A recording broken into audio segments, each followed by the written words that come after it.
நாட்டையே உலுக்கிய ஷாரோன் ராஜ் கொலை வழக்கில் காதலி கிரீஷ்மாவிற்கும் அவரது தாய்மாமா நிர்மல்குமார் ஆகியோருக்கும் தண்டனை வழங்கப்பட்டுள்ளது. காதலி கிரீஷ்மாவிற்கு மரண தண்டனை வழங்கியும் நிர்மல்குமாருக்கு 3 ஆண்டுகள் சிறை தண்டனையும் வழங்கியும் நீதிமன்றம் தீர்ப்பளித்துள்ளது. இந்நிலையில் கிரீஷ்மாவிற்கு வழங்கப்பட்ட மொத்த தண்டனை என்னென்ன, அவர் எத்தனை ஆண்டுகள் சிறையில் இருக்கக்கூடும், எந்த காலகட்டத்தில் அவரது மரண தண்டனை நிறைவேற்றப்படக்கூடும், அவருக்கு வழங்கப்பட்டுள்ள தண்டனை விவரங்கள் முழுமையாக என்னென்ன என்பதை பார்க்கலாம்.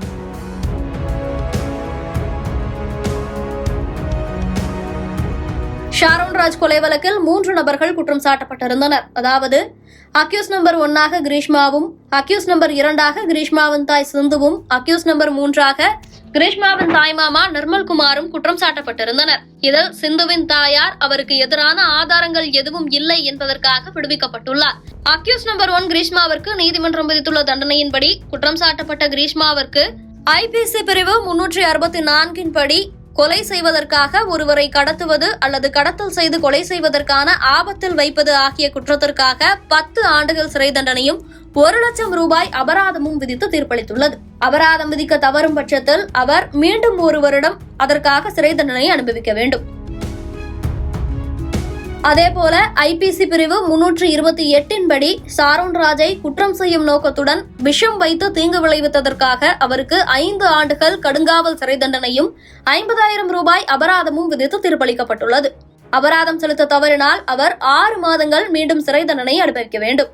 அதேபோல இந்திய தண்டனை சட்டம் பிரிவு 302 படி கொலை செய்ததற்காக அவருக்கு மரண தண்டனையும் 2 லட்சம் ரூபாய் அபராதமும் விதிக்கப்பட்டுள்ளது. அதன்படி குற்றவாளி இறக்கும் வரை கழுத்தில் தொங்கவிடப்படுவார் எனவும் குறிப்பிடப்பட்டுள்ளது. ஒருவேளை அபராதம் கட்ட தவறினால் சட்டத்தின்படி அபராதம் வசூலிக்கப்படும் எனவும் குறிப்பிடப்பட்டுள்ளது. அதேபோல ஐபிசி பிரிவு 303 கீழ் செய்த குற்றம் தொடர்பான தவறான தகவல்களை வழங்கியதற்காக அவருக்கு மேலும் 2 ஆண்டுகள் சிறை தண்டனை விதிக்கப்பட்டுள்ளது. இந்த குற்றத்திற்கு அபராதம் எதுவும் விதிக்கப்படவில்லை.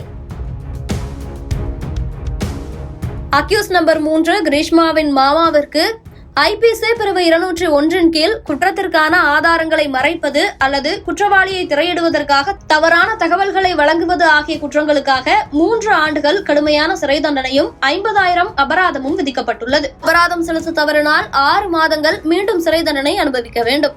அதேபோல குற்றம் சாட்டப்பட்டவருக்கு அதாவது கிரீஷ்மாவிற்கு விதிக்கப்பட்ட மரண தண்டனை கேரள உயர்நீதிமன்றத்தின் உறுதிப்பாட்டிற்கு உட்பட்டது எனவும் 30 நாட்களுக்குள் தீர்ப்பு மற்றும் தண்டனை உத்தரவுக்கு எதிராக மேல்முறையீடு செய்யலாம் எனவும் தெரிவிக்கப்பட்டுள்ளது.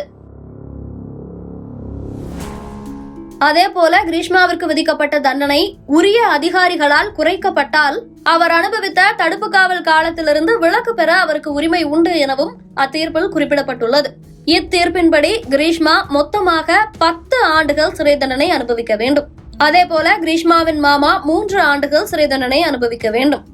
மொத்தமாக இருவரும் 4 லட்சம் அபராதம் செலுத்த வேண்டும். இந்த அபராத தொகை அனைத்தும் குற்றவாளிகளிடமிருந்து வசூலிக்கப்பட்டு பாதிக்கப்பட்டவரின் குடும்பத்திடம் ஒப்படைக்கப்படும் எனவும் அத்தீர்ப்பில் குறிப்பிடப்பட்டுள்ளது.